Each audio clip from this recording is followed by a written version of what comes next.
Online classes के इस digital platform पर। जैसा कि आप सभी जानते हैं कि हमारी प्रीवियस कुछ डेज से बीएसटीसी के जो विद्यार्थी हैं उनके लिए जीके की, राजस्थान जीके की एक सीरीज चल रही है जिसमें हम राजस्थान से संबंधित क्वेश्चंस को सॉल्व कर रहे हैं। और आज का क्वेश्चन देखिए आप क्या है। पहला क्वेश्चन, हम इस क्लास को थोड़ा सा आज जल्दी कर रहे हैं। आपकी जो 2 दिन नेक्स्ट क्लास होने वाली है वो 11 बजे से रहेगी। आज ही क्लास आपकी 9 बजे है। कल आपको इन्फॉर्म कर दिया गया था, वैसे तो नोटिफिकेशन आ गया होगा जिन विद्यार्थियों के पास। बाकी आप शेयर कर दीजिएगा ताकि जो विद्यार्थी हमारे साथ जुड़े रहते हैं वो वापस से जुड़ जाए। तो पहला क्वेश्चन देखते हैं आज की इस क्लास का। बेणेश्वर धाम मंदिर किस जिले में स्थित है? देखिए, मंदिर से शुरुआत हो रही है, भगवान के नाम से शुरुआत हो रही है क्लास की।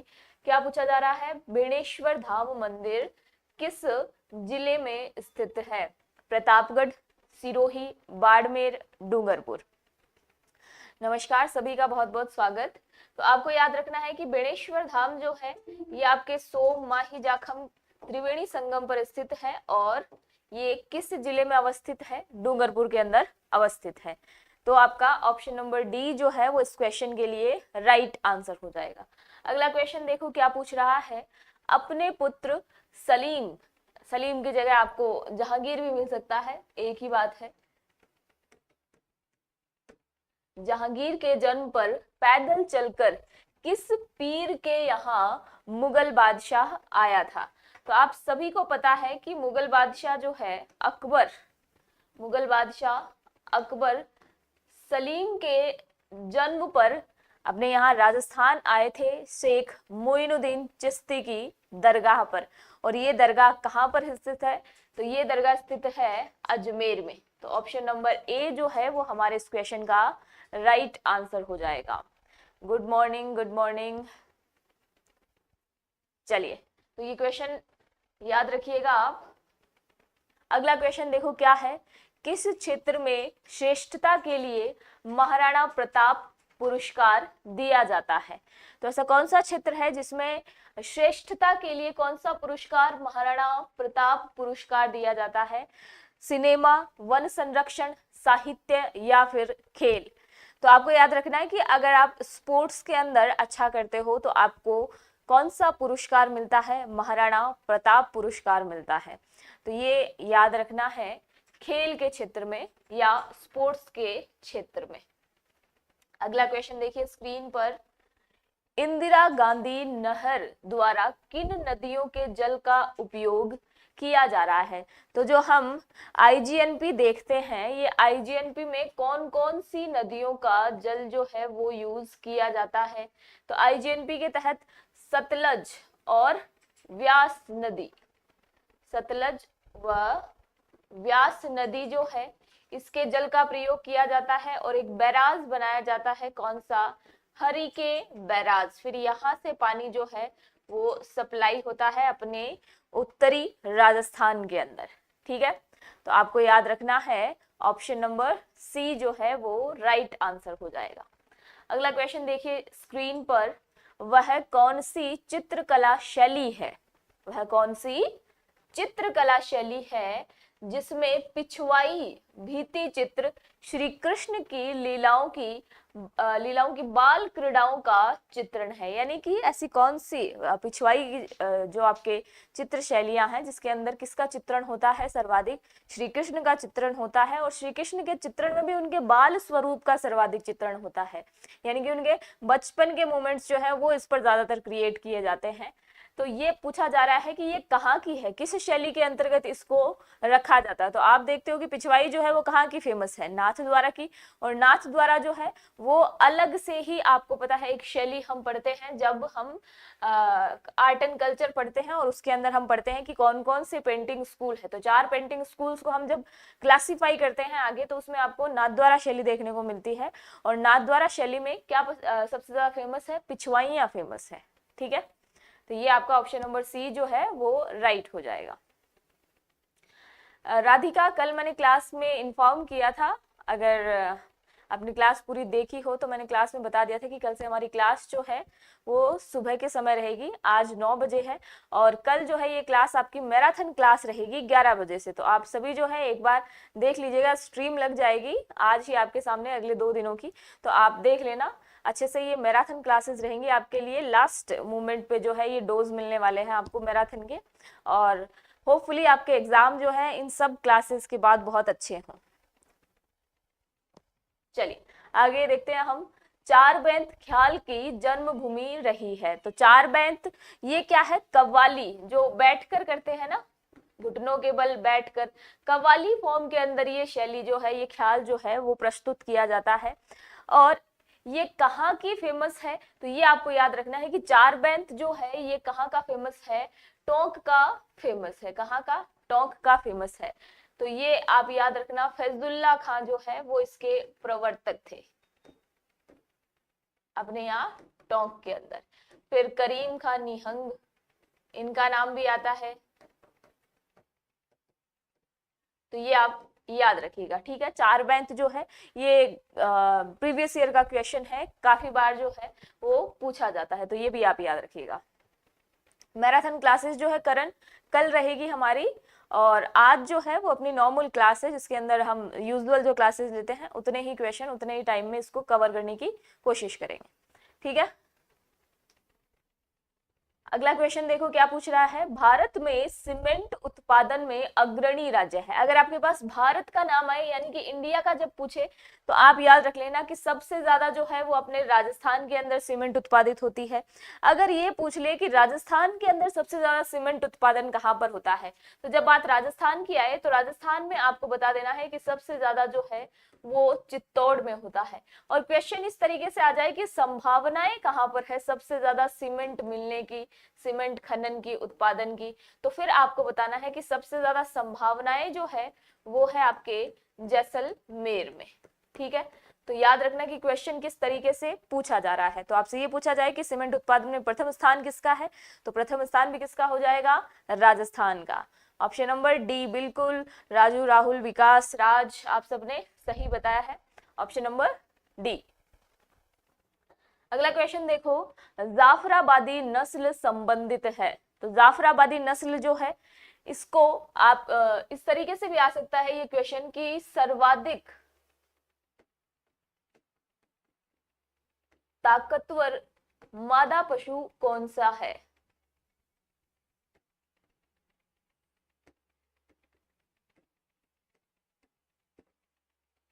मादा पशु कौन सा है? तो आपको याद रखना है कि सर्वाधिक ताकतवर मादा पशु का खिताब जीतने वाली जाफराबादी नस्ल की भैंस है। कौन सी? जाफराबादी नस्ल की भैंस है। तो ये आपको याद रखना है, ऑप्शन नंबर बी जो है हमारा राइट आंसर हो जाएगा। बिल्कुल बिल्कुल, ये राधिका ए बी दोनों एक साथ, कि कोई सा भी हो सही हो ही जाएगा, गाय या भैंस में, भेड़ बकरी तो लग नहीं रही है ना। चलो, वह कौन सा जिला है जहां जनजातियों का सबसे कम प्रतिशत पाया जाता है? अब हमसे क्या पूछा गया है? सबसे कम प्रतिशत पूछा गया है कि किस जिले के अंदर जो शेड्यूल कास्ट है उसकी, सब शेड्यूल ट्राइब्स है उनकी संख्या सबसे कम है, संख्या का प्रतिशत सबसे कम है। तो आपको याद रखना है कि अगर सर्वाधिक पूछे तो हम कौन सा बता देंगे? सर्वाधिक पूछा तो बांसवाड़ा बता देंगे हम, और अगर हमसे न्यूनतम पूछा जा रहा है प्रतिशत तो न्यूनतम प्रतिशत के अंदर आएगा आपके नागौर। कौन सा आएगा? नागौर आएगा। ऑप्शन नंबर सी जो है वो राइट होगा। गुड मॉर्निंग भैरवा जी, बहुत बहुत स्वागत आपका इस चैनल पर। Good morning Monika. चलिए, राहुल, नागौर है सर्वाधिक कम प्रतिशत पूछा है कि सबसे कम प्रतिशत जो है वो जनजातियों का कहाँ है, ठीक है। अगला क्वेश्चन देखो, सोममाही एवं जाखम का त्रिवेणी संगम किस स्थान पर है? तो सोममाही और जाखम, आपको पता है कि राजस्थान के अंदर अपने 5 त्रिवेणी संगम हैं, और 4 तो आपको यहाँ पर बोर्ड पे दिखाई दे रहे होंगे। राज, गुड मॉर्निंग आपको भी, और आपका भी बहुत बहुत स्वागत। रविंद्र जी, नमस्कार आपको भी। करण, अपनी मैराथन क्लास जो है ये कल होगी, कल 11 बजे से 1 बजे तक, ठीक है। तो मैं आपको बता रही थी कि अपने यहाँ राजस्थान में 5 त्रिवेणी संगम है। कितने हैं? 5 त्रिवेणी संगम है। तो यहाँ पर 4 जो है वो तो आपको दिए हुए हैं। एक और जो त्रिवेणी संगम है वो कौन सा हो जाएगा? जोधपुरिया। कौन सा हो जाएगा? जोधपुरिया त्रिवेणी संगम हो जाएगा। और ये कहाँ पर है? ये है आपके टोंक में। तो अब हम इनको देख लेते हैं कि किसके अंदर कौन कौन सी नदियां शामिल है। तो एग्जैक्टली आपके जो है क्लियर ही हो जाएगा आज के बाद ये वाला सिस्टम। तो बनास, बेड़च, मैनाल, ये तीनों नदियां जहां पर मिलती है तो कौन सा त्रिवेणी संगम बनता है? बिंगोद त्रिवेणी संगम बनता है। कहां पर है ये? तो बिंगोद आपके भीलवाड़ा में है। कहां पर है?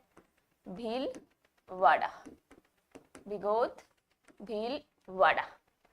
और अब अगला आपको दे रखा है राजमहल। तो राजमहल के अंदर कौन कौन सी नदियां हैं? तो आपको याद रखना है, इसमें है बनास, खारी व डाई। और ये कहां पर है? तो राजमहल जो है वो आपके टोंक में है। कहां पर? टोंक के अंदर स्थित है। अब अगला कौन सा है? बेणेश्वर है। और बेणेश्वर, अच्छा मैंने गलत लिख दिया है भाई, यहाँ पर शायद सही लिखा है क्या?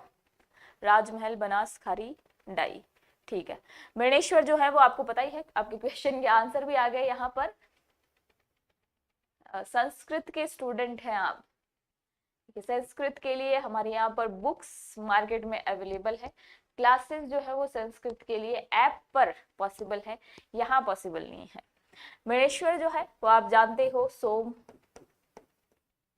माही, जाखम। और ये कहां पर है? तो बेणेश्वर जो है वो आपके आदिवासियों का कुंभ डूंगरपुर के अंदर है। और जोधपुरिया के अंदर जो है वो कौन सी आती है? ये थोड़ी सी आप याद रखना। जोधपुरिया के अंदर आती है बांडी, मानसी। ये मानसी आपको इस तरीके से लिखा हुआ मिलता है, मानसी पूरा नहीं मिलता। और बनास। और अब जो एक और बचा है हमारा रामेश्वरम, इसके अंदर कौन कौन सी आती है? तो इसके अंदर बनास, चंबल और सीप आती है। बनास, चंबल, सीप, ठीक है।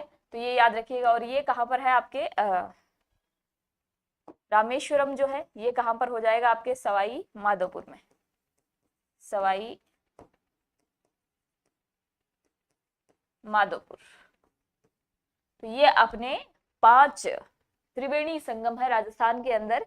तो याद रखना है आपको। जी बिल्कुल, सर्वाधिक जो त्रिवेणी संगम बनाने में सहायक नदी है वो कौन सी है? बनास। तो आप यहाँ पर देख रहे होंगे कि बनास जो है वो 4 त्रिवेणी संगम बनाती है और एक बेणेश्वर जो है इसमें ही बनास जो है वो शामिल नहीं है। पशु परिचर की क्लासेस जो है वो आपको ऐप पर जो है अवेलेबल हो जाएंगी। डूंगरपुर में स्थित नौलखा बावड़ी कब की है? 1586 ईस्वी की है। कई बार जो है ईस्वी सन भी मैच करने के लिए दे दिया जाता है। किसने बनवाई है? तो महारावल आसकरण की पत्नी है। कौन? प्रिमल देवी। किसकी? महारावल आसकरण, इनकी पत्नी है प्रिमल देवी। इन्होंने बनवाई है डूंगरपुर के अंदर 1586 ईस्वी के अंदर, ठीक है। Good morning Suman ji, good morning, बहुत बहुत स्वागत।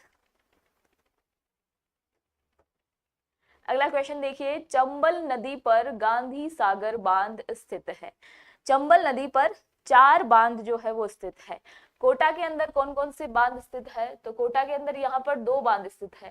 पहला है जवाहर सागर बांध। कौन सा है? जवाहर सागर बांध। दूसरा जो है वो है कोटा बैराज। कौन सा है? कोटा बैराज। और चित्तौड़ में जो बांध स्थित है इसके ऊपर, उसका नाम है राणा प्रताप सागर। राणा प्रताप सागर। और ये जो गांधी सागर बांध स्थित है चंबल पर, ये गांधी सागर बांध आपका स्थित है एमपी मंदसौर में, एमपी मंदसौर जिले में स्थित है। ठीक है, तो ये आप थोड़ा सा याद रखिएगा, मतलब कि जो ऑप्शंस अपने पास अवेलेबल हैं उनमें से कोई भी राइट आंसर जो है वो नहीं है। Alone boy, good morning.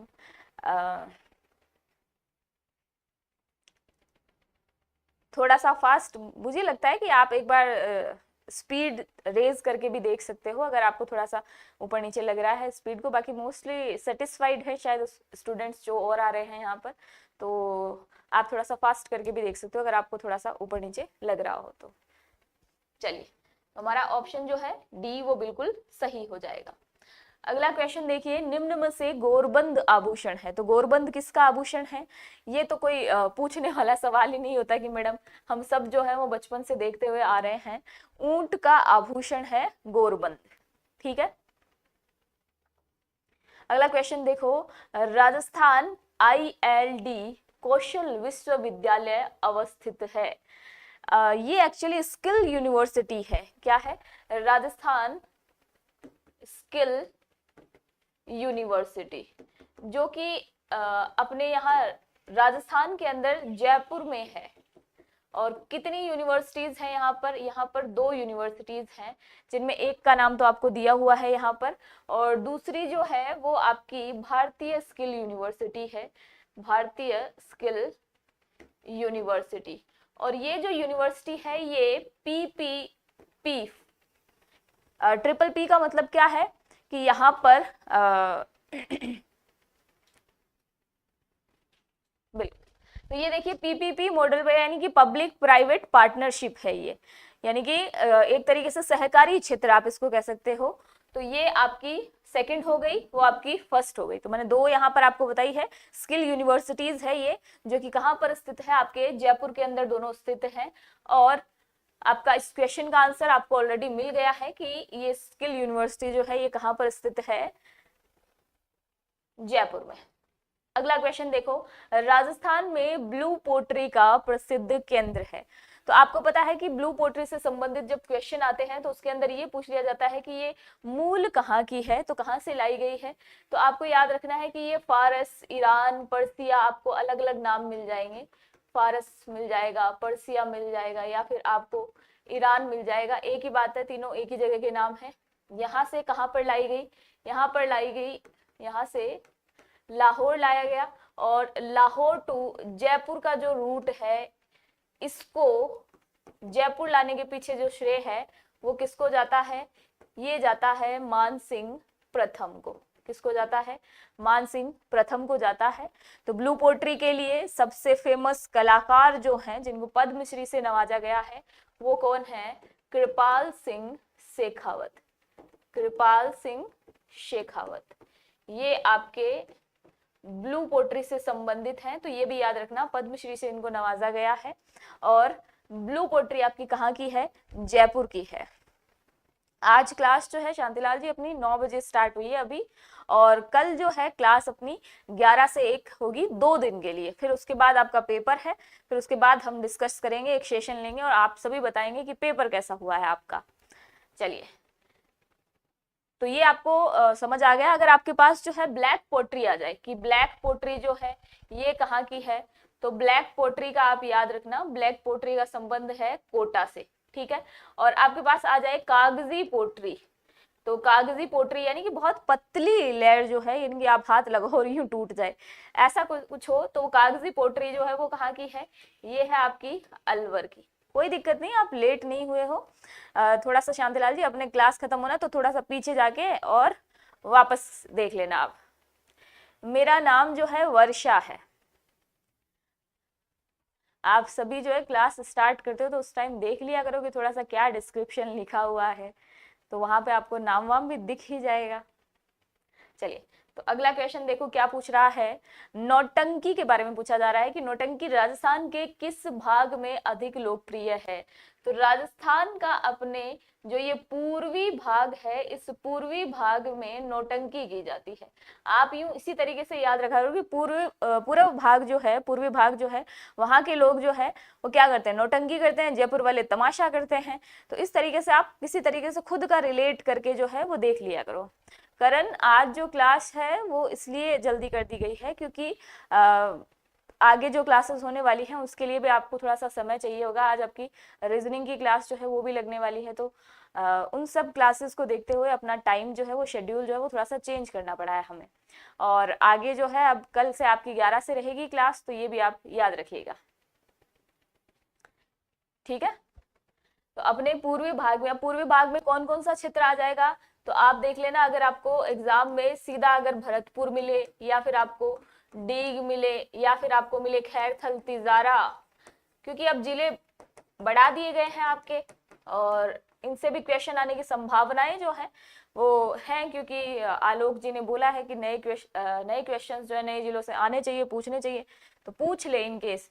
तो फिर आपको ये क्षेत्र जो हैं वो याद रखने हैं। अलवर हो गया, करौली हो गया, सवाई माधोपुर हो गया और गंगापुर सिटी हो गया। तो ये आपके कौन से क्षेत्र हैं जहां पर क्या किया जाता है, नौटंकी परफॉर्म किया जाता है। तो आपका राइट आंसर बी हो जाएगा। अगला क्वेश्चन देखो क्या पूछ रहा है, नाथ द्वारा के डांग नृत्य में निम्न वाद्य यंत्र का प्रयोग किया जाता है। ये जो डांग नृत्य है ये आपको बता ही दिया कि नाथ द्वारा के अंदर परफॉर्म होता है, किस अवसर पर होता है, तो आपको याद रखना है कि होली के अवसर पर इसको परफॉर्म किया जाता है। और ये जो है एक तरीके से युगल परफॉर्मेंस होती है। इसके अंदर पुरुष जो है वही आपके किसका वेश धारण करते हैं, पुरुष ही जो है वो राधा बनते हैं, पुरुष ही जो है वो क्या बनते हैं, कृष्ण बनते हैं, ठीक है। तो आपको याद रखना है कि इसके अंदर कौन कौन से वाद्य यंत्र बजाए जाते हैं। इसके अंदर ढोल बजाया जाता है, इसके अंदर मादल बजाया जाता है, इसके अंदर थाली बजाई जाती है। इसका मतलब उक्त सभी जो हैं वाद्य यंत्र इस डांग नृत्य में परफॉर्म किए जाते हैं, ठीक है। अगला क्वेश्चन देखो, राजस्थान का कौन सा जिला चने का सबसे बड़ा उत्पादक है। किसका पूछा जा रहा है, चने का सबसे बड़ा उत्पादक पूछा जा रहा है। तो हमारे यहाँ पर आपको पता है चना जो है वो कैसी फसल है, किसके अंदर आती है, रबी की फसलों में इसको इंक्लूड करते हैं। और ये सर्वाधिक जो है अपने राजस्थान के उत्तरी भाग में होते हैं, ठीक है। ये कहाँ पर होते हैं, अच्छा दक्षिण की तरफ नौटंकियां चल रही है क्या, हाँ चलो। तो रबी की फसल है और सबसे ज्यादा अपने किस क्षेत्र के अंदर, राजस्थान का जो आपके उत्तरी क्षेत्र है उस उत्तरी क्षेत्र के अंदर सबसे ज्यादा ऐसी पैदावार होती है। तो आपका उत्तरी भाग जो है उससे यहाँ पर एक जिला दे रखा है हनुमानगढ़, तो यहाँ पर सबसे ज्यादा पैदावार होती है। वाईटी गेमिंग हेलो, आपका बहुत बहुत स्वागत इस प्लेटफॉर्म पर। सहकारी साख समितियों का ढांचा है। तो क्वेश्चन जो है वो इस तरीके से भी पूछा जाता है कि सबसे पहले सहकारिता आंदोलन जो है ये कहां पर स्टार्ट हुआ, क्या पूछा जाएगा, सहकारिता आंदोलन का पूछा जाए तो आप याद रखना 1904 के अंदर कहां पर। अब आपके दो जिले बन गए हैं तो जो भी नाम आए उसके अकॉर्डिंग आप देख लेना, भरतपुर आए या फिर डीग आए, ठीक है। तो सबसे पहले सहकारिता आंदोलन जो है इस पूर्वी क्षेत्र के अंदर स्टार्ट हुआ था। और सबसे पहले सहकारी समिति जो है ये कब गठित की गई थी, तो ये भी आप याद रखना। सबसे पहले सहकारी समिति जो है ये आपके 1905 के अंदर भिनाय केकड़ी के अंदर, भिनाय अब कौन सा जिला लगता है, केकड़ी, भिनाय केकड़ी के अंदर स्थापित की गई थी। और इसका ढांचा जो है, इसका स्ट्रक्चर जो है इसके अंदर कितने स्तर हैं, तो आपको याद रखना है कि इसमें 3 स्तर हैं। आप देखते हो कि सभी आपके जो भी जिले हैं वहां पर आपको केंद्रीय सहकारी समिति लिखा हुआ मिलेगा। तो ये केंद्रीय सहकारी समिति क्या है, तो ये वही सहकारी साख समितियों की बात चल रही है। और सबसे पहली कहा 1905 के अंदर भिनाय केकड़ी के अंदर। चलो आगे देखो, वह कौन सा स्थान है जहां पर रत्नों की कटाई व पॉलिशिंग की जाती है? तो रत्नों की कटाई और पॉलिशिंग से संबंधित पूछे तो आप बता देना जयपुर। सबसे बड़ी मंडी आपसे पूछे रत्नों की या हीरो की, पन्ना की, तो भी आप कहाँ बता दोगे? जयपुर बता दोगे। राम राम, बहुत बहुत स्वागत आपका। नागौर के अंदर क्या है? तो नागौर में जो है आपके लोहे के औजार वगैरह आपसे पूछे जाए। क्या लोहे के औजार सबसे ज्यादा कहाँ निर्मित होते हैं? तो ये आपके कहाँ पर निर्मित हो रहे हैं? नागौर के अंदर निर्मित हो रहे हैं। जयपुर का मैंने आपको बता ही दिया ऑलरेडी। फालना जो है किसके लिए फेमस है? फालना जो है छातों के लिए, अम्ब्रेला जो है छातों के लिए फेमस है। कपासन में जो है राजस्थान राष्ट्रीय फर्टिलाइजर्स कंपनीज जो है यहाँ पर स्टेब्लिश है, तो फर्टिलाइजर्स वगैरह के लिए पूछे तो आप कपासन चित्तौड़ी याद रखना, ठीक है। चलो अगला क्वेश्चन देखो, हवेली संगीत शैली का संबंध जिस शैली से है वह है। तो हवेली संगीत शैली जो है ये किससे संबंधित है? ये आपके नाथ द्वारा शैली से संबंधित है, यानी कि इसके जो भजन कीर्तन होते हैं उनको क्या कहा जाता है? इनके जो मंदिर होते हैं उनको हवेली कहा जाता है, क्योंकि सबसे पहले जो इनका विरुद्ध था, इनका जो विग्रह था वो सबसे पहले कहाँ पर रखा गया था? हवेली में रखा गया था। इस वजह से इनके मंदिरों को क्या कहा जाने लग गया? हवेली कहा जाने लग गया। और इनके भजन कीर्तन जो होते हैं उनकी शैली भी कौन सी हो गई? हवेली संगीत शैली हो गई। कल की क्लास का टाइम जो है 11 बजे से 1 बजे तक रहेगा, ठीक है। अगला क्वेश्चन देखो, राजस्थान के प्रथम महाराज प्रमुख कौन है? तो ये महाराज प्रमुख जो है ये आप कब पढ़ते हो? महाराज प्रमुख का संबंध जो है, इसका मतलब अब आप राजस्थान के एकीकरण की बात कर रहे हो। और एकीकरण में मैंने आपको बताया है कि पहला, दूसरा, तीसरा, चौथा, 4 चरण जो है यही इंपॉर्टेंट चरण होते हैं। उसके बाद जो है मर्जिंग एग्जिटिंग चलती रहती है। तो आपका जो चौथा चरण होता है इसके अंदर, वो आपको याद रखना है 13 मार्च 1949। इस दिन जो है राजस्थान के अंदर किसको शामिल किया गया था? तो इस दिन शामिल किया गया था उदयपुर को। और उदयपुर, या फिर यूं कह सकते हो इस दिन मेवाड़ को सम्मिलित किया गया था। और मेवाड़ रियासत, या फिर यूं आप सीधा सीधा भी आप याद रखो उदयपुर ही मोस्टली आपके नाम आएगा। उदयपुर के जो शासक थे इस समय, उनका नाम क्या था? महाराजा भूपाल सिंह। महाराजा भूपाल सिंह। तो महाराजा भूपाल सिंह को महाराज प्रमुख बनाया। ये एकमात्र महाराज प्रमुख थे, तो ये भी आप याद रखना। इसके अलावा जो है वो और कोई महाराज प्रमुख का पद जो है उसको प्राप्त नहीं करता है, या किसी की नियुक्ति नहीं होती है। तो ये एकमात्र महाराज प्रमुख थे। और हमसे क्या पूछा जा रहा है? हमसे भी यही पूछा गया है कि प्रथम महाराज प्रमुख कौन है? एकमात्र भी आ सकता है इसकी जगह, तो आपको याद रखना है कौन है? महाराजा भूपाल सिंह। जहां पर भी महाराज प्रमुख का नाम याद दिखे आपको, आप जस्ट आंख बंद करके जो है वो भूपाल सिंह पे टिक कर दो, कभी गलत नहीं होने वाला है, ठीक है। तो अगला क्वेश्चन देखो क्या पूछ रहा है, नाथद्वारा में श्रीनाथ जी की मूर्ति औरंगजेब के समय कहां से लाई गई थी? तो 1667 के अंदर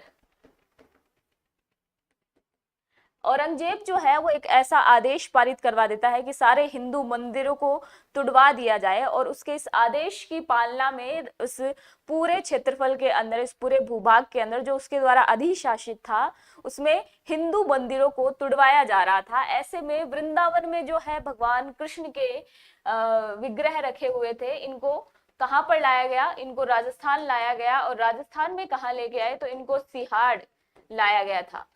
सिहाड़ जो है, आप इसी को क्या कहते हो? ये कहाँ पर है? नाथद्वारा में है। तो ये आप याद रखना कि ये नाथद्वारा में जो श्रीनाथ जी की मूर्ति लगी हुई है, ये वृंदावन से लेके आए थे। और क्यों लेके आए थे? क्योंकि औरंगजेब ने जो है हिंदू मंदिरों को तुड़वाने का आदेश दे दिया था। चलो, निकिता भैरवा, आपका बहुत बहुत स्वागत।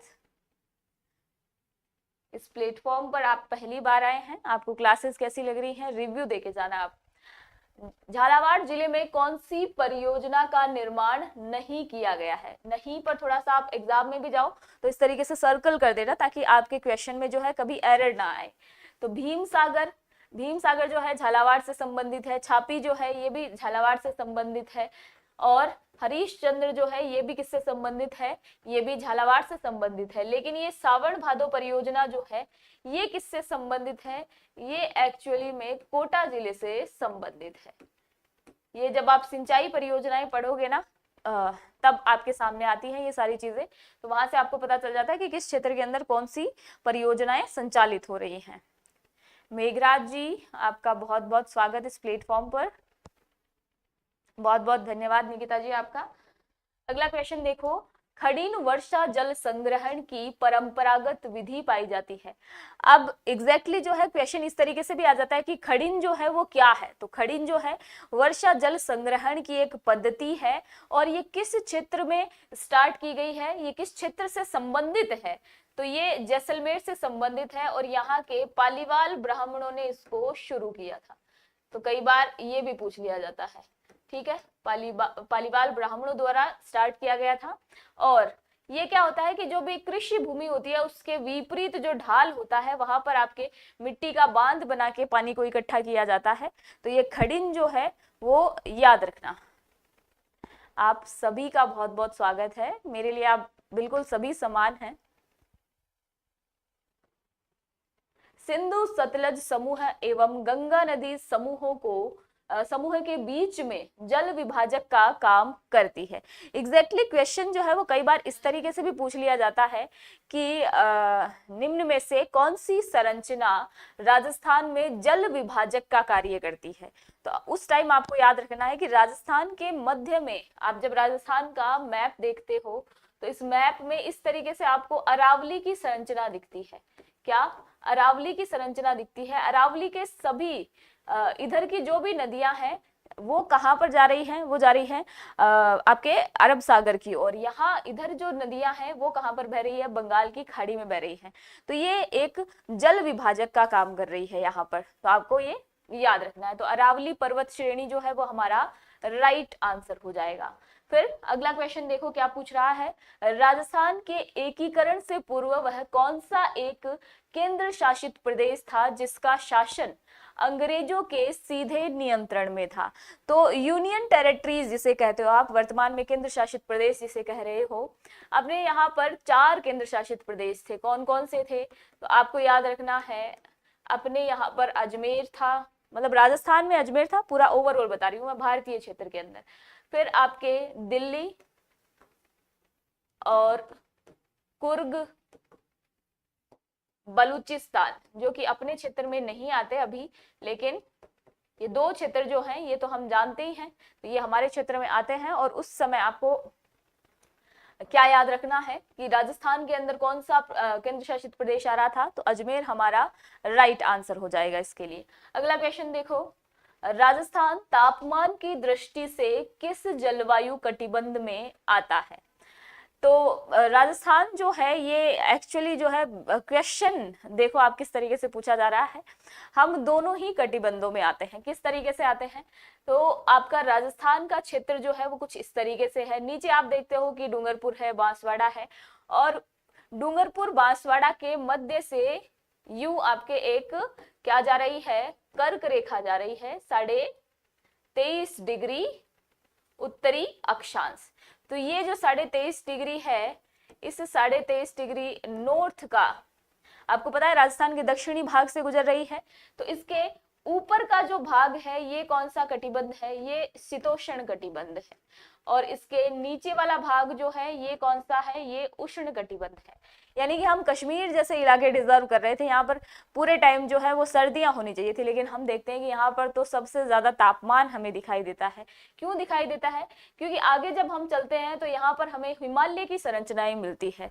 तो आप जानते हो कि हिमालय की जो संरचनाएं हैं वो इधर जो आपके पोल से शीत हवाएं आती हैं, उन शीत हवाओं को बीच में रोक लेता है।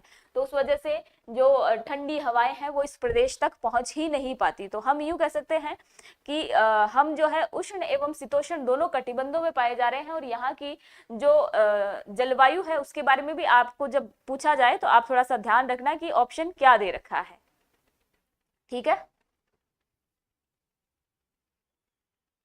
सर्वाधिक दूध देने वाली गाय कौन सी है? तो आपको याद रखना है कि सर्वाधिक दूध देने वाली गाय यानी कि लगभग 15 से 20 लीटर दूध देने वाली गाय के बारे में पूछा जा रहा है, और ये है आपके राठी। कौन सी? राठी। किस क्षेत्र के अंदर? तो राजस्थान का अपना जो पश्चिमी भाग है, जिसमें आपके जैसलमेर, बीकानेर, जोधपुर, बाड़मेर, ये वाले क्षेत्र आते हैं, यहाँ पर आपके ये वाली नस्ल पाई जाती है। यानी कि यूं कह सकते हो कि जो पाक की सीमा पर स्थित जिले हैं उनमें कौन सी राठी नस्ल जो है गायों की, ये पाई जाती है। निकिता जी, पशु परिचर का अभी कोई नहीं चल रहा है, वैसे जीके जो है वो सब में सेम ही आता है, तो ये कोई पशु परिचर का स्पेसिफिक नहीं हो सकता, ये आरएस का स्पेसिफिक नहीं हो सकता। जीके आपको सभी एग्जाम्स के लिए पढ़ना पड़ता है, कुछ लिमिटेड पोर्शन दे दिया जाता है, लेकिन हिस्ट्री, आर्ट एंड कल्चर जो है वो सभी पोर्शंस में आता है, तो ये आपको थोड़ा सा याद रखना है। तो ये पशु परिचर में भी काम आएगा, ये आरएस में भी काम आएगा, ये आप किसी और वैकेंसी को दे रहे हो उसमें भी काम आएगा। चलिए अगला क्वेश्चन देखो, राजस्थान का एकमात्र दुर्ग जो मुस्लिम निर्माण पद्धति द्वारा निर्मित हुआ है, यानी कि राजस्थान में कौन सा ऐसा दुर्ग है जिसको क्या बोला गया है? एक तो मुस्लिम पद्धति से जिसका निर्माण हुआ है, तो इसे क्या कहा जाता है? इसके नाम जो है आपको अलग अलग देखने को मिल जाते हैं। क्या कहा जाएगा? मैगजीन का किला, अकबर का शस्त्रागार, राजपुताना म्यूजियम,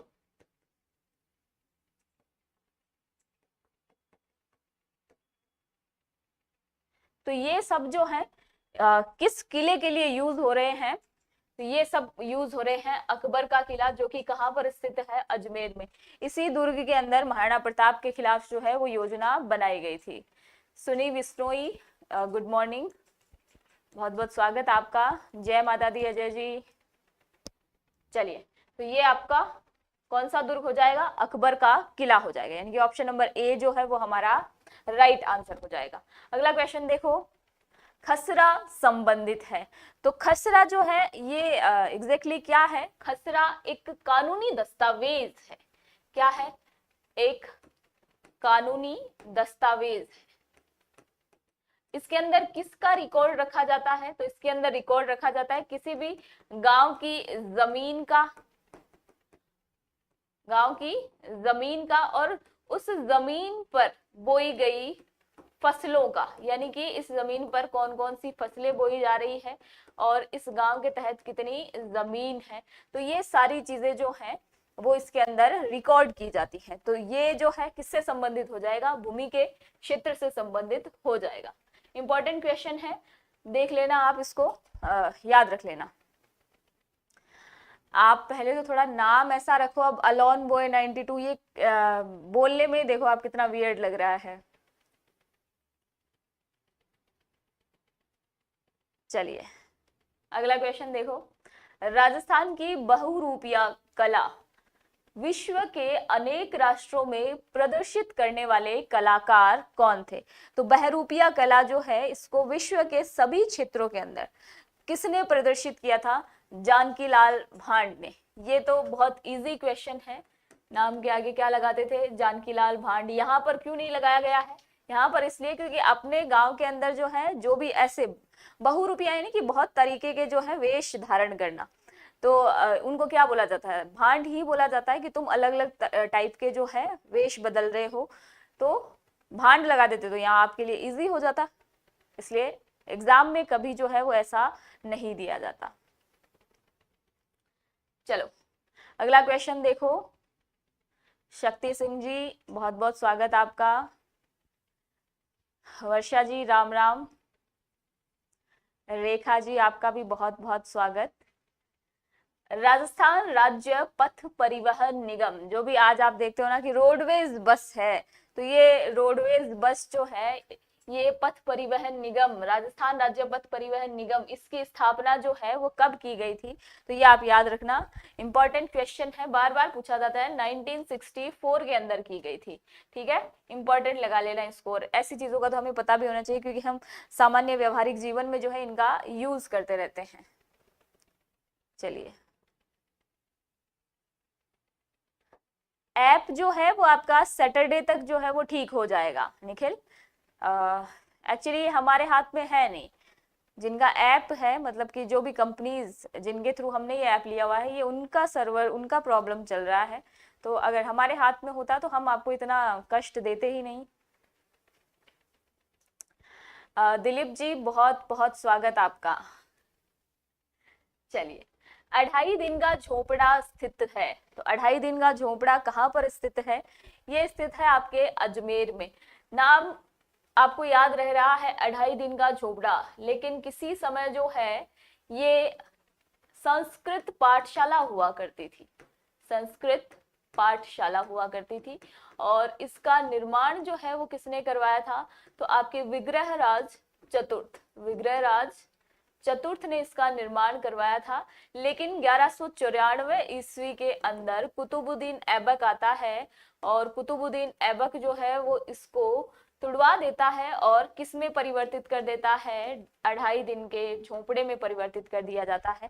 2.5 दिन के पीछे का रीजन क्या है? 2.5 दिन के पीछे यूं कहा जाता है कि 2.5 दिन के अंदर इसका निर्माण हो गया था इस वजह से, या फिर यहाँ पर जो पीर मलिक शाह जो है इनका 2.5 दिन का उर्स लगता है, तो उस वजह से इसे क्या कहा जाता है? 2.5 दिन का झोपड़ा कहा जाता है।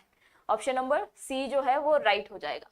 अगला क्वेश्चन देखो क्या पूछ रहा है। 2022-23 के बजट के अनुसार वित्तीय वर्ष 2022-23 में राजस्थान का प्रत्याशित राजकोषीय घाटा, यानी कि ये पूछ रहा है कि राजकोषीय घाटा जो है सकल राज्य घरेलू उत्पाद यानी कि जीएसडीपी का कितना प्रतिशत है? तो ये आपको याद रखना है, 5.1% है। ऑप्शन नंबर डी जो है ये आपको याद रखना है। ठीक है, क्लास जो है निकिता आज 9 बजे से स्टार्ट हुई है, लेकिन कल जो क्लासेस रहेंगी अपनी मैराथन क्लासेस रहेंगी जो कि 11 बजे से स्टार्ट हो जाएंगी, और ये आपकी 2 घंटे की मैराथन रहेगी जिसमें हम मैक्सिमम क्वेश्चन जो है जीके के सॉल्व करेंगे। ठीक है,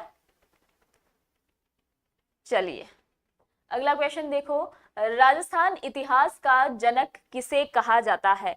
राजस्थान इतिहास का जनक, ये बहुत इजी क्वेश्चन है, किसे कहा जाता है?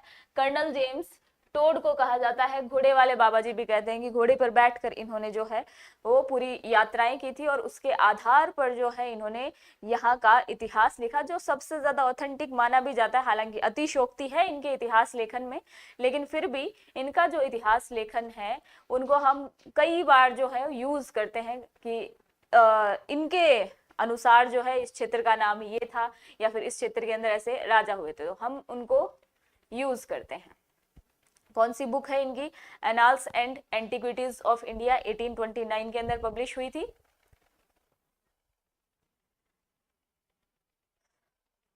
अगला क्वेश्चन देखो, राजस्थान के संदर्भ में अन्नपूर्णा भंडार क्या है? तो आप जब भी बाहर जाते हो तो आपको दिखाई देती है कि कुछ शॉप्स के ऊपर जो है गांव में या फिर आप किसी भी टाउन में रह रहे हो तो वहां पर लिखा हुआ रहता है ऐसे उचित मूल्य की दुकान, और वहां पर हमें क्या मिलता है? वहां से हमें सारी सुख सुविधाओं का, जो भी हमारी भौतिक सुख सुविधाएं हैं खाने पीने से संबंधित, वो सामान मिलता है। अन्नपूर्णा का मतलब भी क्या होता है? अन्न से, खाने पीने से ही संबंधित है। तो जहां पर हमें वो राशन कार्ड से क्या मिलता है? अनाज मिलता है, हमें दालें मिल रही है, वहां से हमें ऑयल मिल रहा है, वहां से हमें मसाले मिल रहे हैं, तो वो जो आपकी उचित मूल्य की दुकान है वही क्या है? अन्नपूर्णा भंडार है। चलिए अगला क्वेश्चन देखो, राजस्थान में लच्छीराम द्वारा किस ख्याल का परिवर्तन किया गया? तो ये बहुत इजी क्वेश्चन है, और आपको जब भी आप ख्याल पढ़ते हो तो सबसे ज्यादा सरल इजी कोई अगर ख्याल है जिसके प्रवर्तक का नाम आपने याद रखा और आपका काम निकल गया तो वो यही है, कुचामणी ख्याल। लच्छीराम द्वारा जो है ये स्टार्ट किया गया था, ये इसके प्रवर्तक हैं। हाँ निकिता जी, ये सभी जगह होती हैं ऑलमोस्ट, ऐसा नहीं है कि शहरों में नहीं होती, पर मैंने, क्योंकि अपन टाउन में विजिट करते रहते हैं, उनकी गलियां छोटी होती है, छोटा एरिया है, तो हमें दिख जाती है, शहरों में थोड़ा पता नहीं चलता। बीकानेर की गायिका अल्लाह जिलाई बाई कौन सी राग गाने के लिए प्रसिद्ध थी? तो अल्लाह जिलाई बाई, मैंने आपको कल की क्लास के अंदर ही बताया था कि आप कुछ मांड गायिकाओं के बारे में याद रख लीजिएगा, केसरिया बालम किस शैली के अंदर गाया गया है। तो ये सारी चीजें मैंने आपको कल की क्लास के अंदर जो है वो बताई थी। तो अल्लाह जिलाई बाई हो गई, जयपुर की जो बन्नो बेगम है वो हो गई, गवरी बाई हो गई, ये सभी जो है वो मांड गायिकाएं हैं। गुड मॉर्निंग मेहरा जी, गुड मॉर्निंग, आपका बहुत बहुत स्वागत। तनीषा, बिल्कुल ए आपने सही बताया है। Satpal ji, Suni Vishnoi, Kamlesh ji, Angel Yadav, Nikita, Radhika, YT gaming, Rekha, सबने ए बताया है, बिल्कुल सही है। अगला क्वेश्चन देखो, राजस्थान का वह राजनीतिक नेता कौन था जो 1952 से लेकर मृत्यु पर्यंत विधानसभा का सदस्य रहा है? यानी कि एक ऐसे पॉलिटिशियन के बारे में बात की जा रही है जिसने पहली विधानसभा से लेकर जब तक कि उसकी डेथ नहीं हो जाती विधानसभा का सदस्य रहा है, यानी कि उसको हर बार जीत मिली है। तो आपके ऐसे कौन से हैं? तो आपको याद रखना है कि हरिदेव जोशी जो है, पहली विधानसभा कब स्टार्ट होती है? 1952 के अंदर स्टार्ट होती है। तो ये पहली से 10वीं विधानसभा तक जो है विधानसभा के सदस्य रहे हैं।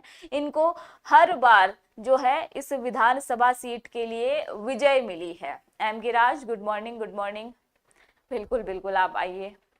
राधे राधे अजय जी। तो ये याद रखना, 1 से 10वीं विधानसभा तक, जबकि ये सीएम पद पर रह चुके हैं अपने राजस्थान में, 3 बार सीएम बने हैं और तीनों ही बार जो है इनका कार्यकाल पूर्ण नहीं हुआ है, यानी कि एक बार भी जो है ये 5 वर्ष का कार्यकाल अपना पूर्ण नहीं कर पाए हैं। तो ये भी याद रखना, ठीक है। वर्षा जी, गुड मॉर्निंग, गुड मॉर्निंग, बहुत बहुत स्वागत आपका। तो हरिदेव जोशी जो है वो इसका राइट आंसर हो जाएगा। अगला क्वेश्चन देखो, पंचायती राज संस्थाओं के चुनाव करवाने का दायित्व है। तो आपको बताया कि चुनाव जो है वो एक कॉन्स्पिरेसी वाला मुद्दा है, तो इसको जो है बहुत क्रिस्टल क्लियर, ट्रांसपेरेंट रखना होता है। तो इसके लिए राज्य के अंदर चुनाव आयोग की स्थापना की जाती है। तो राज्य का अलग चुनाव आयोग होता है पंचायती राज संस्थाओं के लिए। चुनाव आयोग जो है वो कौन सा हो जाएगा आपका? राज्य निर्वाचन आयोग हो जाएगा। और ये जो राज्य निर्वाचन आयोग है, इसके लिए अधिकारी की जो नियुक्ति की जाती है वो किसके द्वारा की जाती है? राज्यपाल द्वारा की जाती है, ठीक है। तो ये भी आप याद रखना। तो ऑप्शन नंबर सी जो है वो हमारा राइट आंसर हो जाएगा। All sorts of Rajput, good morning, कुछ मोटिवेशन दो। अच्छा कमलेश जी, अगर मैं मोटिवेशन दूंगी तो क्या आप मोटिवेट हो जाएंगे? और अगर मैं ऐसा कुछ बोल भी दूं जिससे आपको थोड़ी देर के लिए मोटिवेटेड फील हो, तो वो लॉन्ग टर्म के लिए तो है नहीं। इसलिए बेहतर ये होगा कि आप अपने गोल को जो है अपने सामने रखें। आप फोन यूज करें, अपने वॉलपेपर पर लगाइए कि मुझे क्या करना है, मेरे आगे के शेड्यूल्स क्या हैं, वो आपको मोटिवेट करेंगे।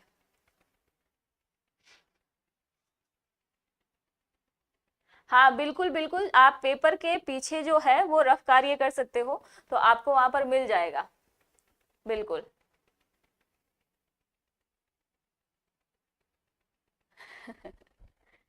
चलिए, अच्छा आप आ गए वापस, 2 मिनट हो गए मतलब। राजस्थान में वह जिला जिसके मुख्यालय का नाम उस जिले के नाम से भिन्न है। ये एक्चुअली क्या है, प्रीवियस ईयर का क्वेश्चन है, और वर्तमान में अगर ये क्वेश्चन आता है तो आपको याद रखना है कि हमारे राजस्थान में ऐसे 3 जिले हैं जिनके जिला मुख्यालयों का नाम जो है वो डिफरेंट है। कौन कौन से हैं? तो आपको पता है वर्तमान में जोधपुर ग्रामीण आपका एक जिला है, जयपुर ग्रामीण आपके जिला है,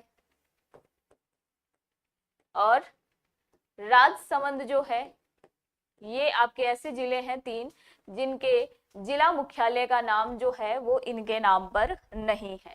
जोधपुर का क्या है? जोधपुर ग्रामीण का क्या है? जोधपुर है, तो ये भी चेंज हो गया। जयपुर ग्रामीण का जयपुर है, और राजसमंद का राजनगर है। क्या है? राजनगर है। तो ये 3 ऐसे जिले हैं जिनके मुख्यालयों के नाम जो है जिले से भिन्न है।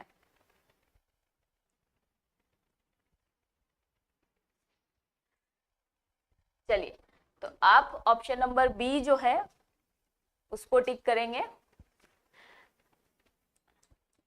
बिल्कुल राजेंद्र जी, डी कैसे बता दिया आपने? वर्ष 2011 में राजस्थान में ग्रामीण जनसंख्या का प्रतिशत था। तो आपके लिए ये बहुत इजी बात है, देखो कि राजस्थान की जनसंख्या से संबंधित जो भी क्वेश्चन आ रहे हैं वो 2011 की जनसंख्या से ही आ रहे हैं। 2021 चला गया, 10 साल में जो है वो जनसंख्या हो जाती है। हालांकि अब आपके सामने आ जाएगी, शायद नए आंकड़े जो है वो आपके सामने आ जाएंगे, लेकिन फिर भी काफी लंबे टाइम से जो है वो सेम ही आंकड़े आप पढ़ते जा रहे हो। अब तक तो मुझे लगता है कि रट गए होंगे ये सारे आंकड़े जो है आपके। तो ये आपको याद रखना है कि ग्रामीण जनसंख्या और शहरी जनसंख्या दोनों क्या है, ठीक है। तो ग्रामीण जनसंख्या जो है उसका अनुपात आपको याद रखना है कि ज्यादा है, किसका? ग्रामीण जनसंख्या का। हमें लगता है यूं कि शहरों में सबसे ज्यादा लोग रह रहे हैं, लेकिन आपको याद रखना है कि ग्रामीण जनसंख्या का अनुपात जो है वो वास्तव में जो है 75% है, 75.1% है। तो शहरी जनसंख्या का अनुपात कितना हो जाएगा? ये हो जाएगा आपके रेस्ट जो भी रिमेनिंग बचा है 24.9%। तो ये परसेंट जो है वो कई बार आपसे पूछा जाता है, तो ये आप थोड़ा सा याद रखना। निकिता, फैक्ट अजय, नहीं 64 नहीं है, ठीक है, 75.1 है। सोनम, ये क्लास जो है अपनी आज 9 बजे स्टार्ट हुई है, पर कल जो है ये क्लास अपनी कितने बजे से स्टार्ट होगी? 11 बजे से स्टार्ट होगी और 1 बजे तक चलेगी। तो ये आप जो है नोट कर लेना, आप अलार्म वगैरह लगा लेना जैसा आपको ठीक लगे। तो कल जो है आपको 11 बजे यहाँ पर उपस्थित हो जाना है, ठीक है। एम गुजरी, गुड मॉर्निंग, बहुत बहुत स्वागत आपका इस प्लेटफॉर्म पर। चलिए, तो इस क्वेश्चन का हमारे राइट आंसर क्या हो जाएगा? 75.1 हो जाएगा, ठीक है। अगला क्वेश्चन देखो स्क्रीन पर। वर्तमान राजस्थान के कौन से क्षेत्र महाभारत काल में जांगल देश के नाम से जाने जाते थे? तो आपने राजवंशीय इतिहास जो है वो पढ़ा होगा।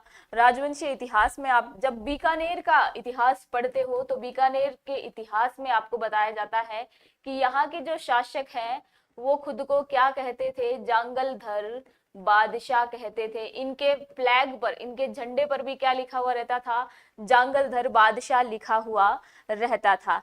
इसकी जो राजधानी है वो कौन सी थी? इस जांगल प्रदेश की राजधानी थी अहिछत्रपुर। क्या थी? अहिछत्रपुर। वर्तमान में इस क्षेत्र को आप क्या कहते हो? वर्तमान में इस क्षेत्र को कहते हो आप नागौर, ठीक है। और तब जांगल प्रदेश के अंदर कौन कौन से क्षेत्र आते थे? तो इस जांगल प्रदेश के अंदर आपके आते थे बीकानेर, जोधपुर और आपका जैसलमेर बाड़मेर वाला जो आपका इलाका है वो कर सकते हो। जोधपुर ग्रामीण करना आप इसको, जोधपुर ग्रामीण। और फलोदी वाला जो क्षेत्र है, ये वाला क्षेत्र जो है ये आपके किसके अंदर आता था? जांगल प्रदेश के अंदर आता था। तो ऑप्शन नंबर सी जो है वो हमारा राइट आंसर हो जाएगा इस क्वेश्चन के लिए। गुड मॉर्निंग, गुड मॉर्निंग, क्या बात है। बहुत सारे लोग जो हैं वो अब हमारे साथ जुड़ चुके हैं, जबकि क्लास को जो है हमें खत्म करना पड़ेगा। आप लोग जो है इस क्लास को पीछे से देख लेना एक बार, जो भी क्लास हुई है अपनी, जो भी क्वेश्चन डिस्कशन हुए हैं यहाँ पर। और आप लोग जो मेरे से पूछ रहे थे बीएसटीसी के लिए कुछ, वो क्या पूछ रहे थे एक बार फिर से पूछ ले। रफ पेपर जो है वो आपको मिलेगा। क्वेश्चन की फ्रेमिंग किस तरीके से, कितने क्वेश्चन आने वाले हैं किस पोर्शन से, इसका मैंने ऑलरेडी एक सेपरेट वीडियो बना रखा है। कट ऑफ का मैंने बता रखा है आपको ऑलरेडी कि कट ऑफ जो है पिछली बार कैसी रही थी, तो हमें कितने नंबर अचीव करने चाहिए अगर पिछली कट ऑफ के जैसे ही इस बार अगर बच्चे प्रिपरेशन करते हैं। कॉलेजेस के बारे में भी मैंने बता रखा है आपको। मैंने ये भी बता रखा है कि कॉलेज आपको किस तरीके से फिल करनी है और कितने मार्क्स तक जो है वो आपको कॉलेजेस अलॉट हो जाएंगे। देखिए बीएसटीसी के लिए जो भी आर्ट्स वगैरह के स्टूडेंट होते हैं उनके लिए कॉलेज की संख्या जो है तुलनात्मक रूप से साइंस और कॉमर्स के जो बच्चे हैं अधिक होती है। तो ये आप थोड़ा सा कॉलेज भरते टाइम जो है वो ध्यान रखिएगा। और बाकी बीएसटीसी के आगे आपको किस तरीके से प्रिपरेशन करनी है ये भी मैंने आपको बता दिया है। और अब मैं आपको सबसे बड़ी इंफॉर्मेशन दे देती हूँ कि जो भी बीएसटीसी के विद्यार्थी हैं वो बीएसटीसी के विद्यार्थी कल यानी कि कल अपनी कितनी तारीख है, 27 जून को सुबह प्रातः 11 बजे इस YouTube चैनल पर लाइव आ जाइएगा, क्योंकि अपनी जो है कौन सी क्लास चलने वाली है, अपनी मैराथन चलने वाली है। तो ये मैराथन क्लास जो है ये आपकी कल रहेगी 11 बजे से। तो इस मैराथन क्लास का समय 11 से 1 बजे तक का रहेगा। तो आप सभी लोग जो है इस समय उपस्थित हो जाइएगा, ठीक है। हाँ, पेपर जो है वो आप साथ में लेके आ सकते हो, ठीक है।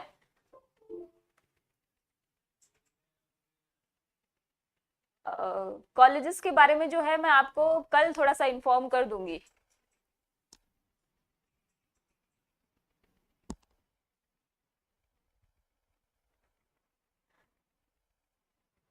ये 28 और 29 आपको 2 दिन क्लास मिलेगी, ये 28 व 29 को, ठीक है। 2 दिन अपनी क्लास होने वाली है, इसी टाइम पर होने वाली है। लर्न विद अंकित आपको भी नोटिस कर लिया है, ऐसा नहीं है कि आपको नहीं किया।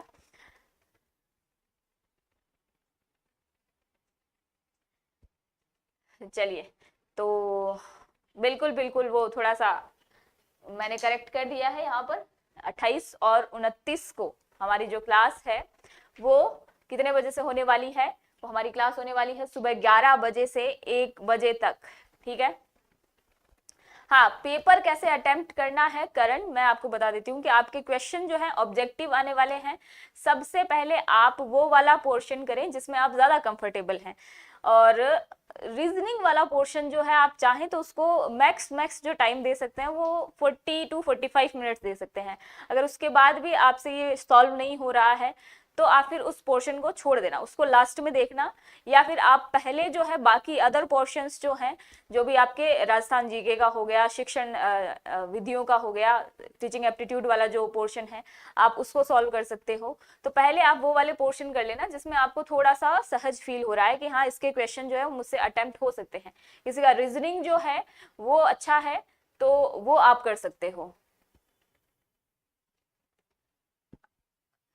राधिका जी, एक्चुअली क्या है कि क्लास का कोई फिक्स शेड्यूल जो है, एक टाइम जो है वो नहीं रख पाते हैं कई बार हम, लेकिन मोस्टली हम कोशिश करते हैं कि 11 बजे या फिर 3 बजे जो है मेरी क्लास जो है वो आपको मिल जाती है। कई बार थोड़ा रात को भी मिलती है आपको क्लास। तो आप ये किया करो कि प्लेलिस्ट बनी हुई है और वहां पर जाके आप सारी जो मेरी क्लासेस हैं सीरियल वाइज देख सकते हो। तो आप स्टार्टिंग से उनको स्टार्ट कर दो ताकि आपको सारी क्लास जो है वो हो चुकी होंगी ऑलरेडी, तो आप उनसे इजीली कर सकते हो। आप चाहो तो स्पीड बढ़ा के फिर उनको देख सकते हो। निकिता जी, आपने जो क्वेश्चन किया है प्राइवेट कॉलेज का, वो मैं आपको कल एक्सप्लेन करूंगी उसको।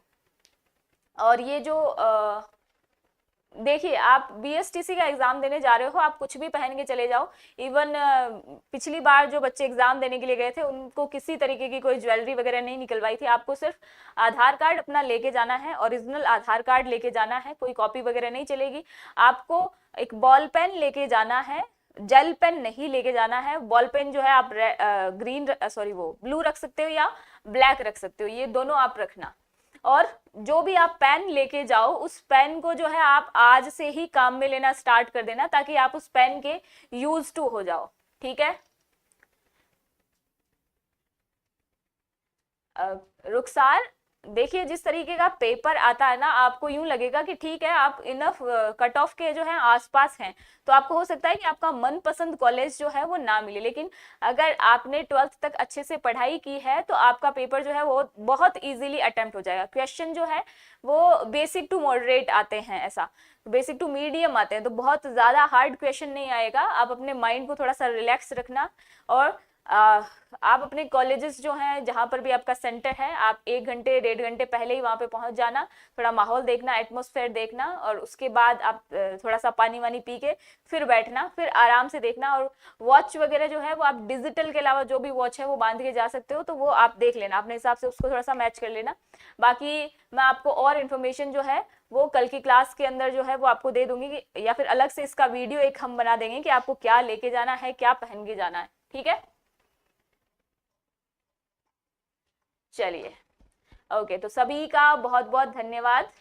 कितने नंबर चाहिए संदीप जी? ये क्वेश्चन जो है वो आप मेरी एक ऑलरेडी बीएसटीसी के लिए वीडियो बनाई हुई है, तो उसमें जाके देखना। निकिता जी बहुत अच्छे परसेंटेजेस का मतलब आपने बहुत अच्छी पढ़ाई की है, तो आपका सिलेक्शन जो है वो हो सकता है। बस आप थोड़ा सा काम रहिएगा। क्वेश्चन अगर आपको स्टार्टिंग के 10 क्वेश्चन नहीं आ रहे, कोई दिक्कत नहीं, आप आगे के क्वेश्चंस जो हैं वो देखिएगा।